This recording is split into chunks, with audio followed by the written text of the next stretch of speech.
میرے خیال میں نریندر مودی نے تاریخی بلنڈر کیا ہے، ہسٹوریکل بلنڈر۔ یہ اب دو چیزوں پہ یہ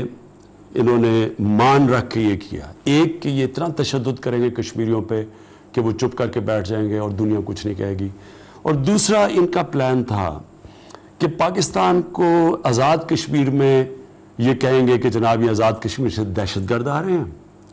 اسلامک ٹیررسٹ آ رہے ہیں، یہ جو انہوں نے ورڈز استعمال کرتے ہیں دنیا کو اپنے ساتھ ملانے کے لیے کہ جی ہمارا تو اسلامی دہشت گردی ہے، اسلامی دہشت گرد آ رہے ہیں، اور اس کی وجہ سے ہم مجبور ہیں یہاں کرنے کے لیے ان کو دہشت گرد مارنے کے لیے، عوام نہیں دہشت گرد مارنے کے لیے۔ اور دوسرا ہمیں پوری انفارمیشن مل چکی تھی کہ انہوں نے جس کو فالس فلیگ آپریشن کہتے ہیں کہ انہوں نے آزاد کشمیر میں کسی طرح کا، جس طرح بالا کوٹ پہ پلوامہ کے بعد حملہ کیا تھا، اس طرح انہوں نے حملہ کرنا تھا، اور دنیا کی نظر کشمیر سے اٹھا کے تو پاکستان پہ ڈال دے رہی تھی۔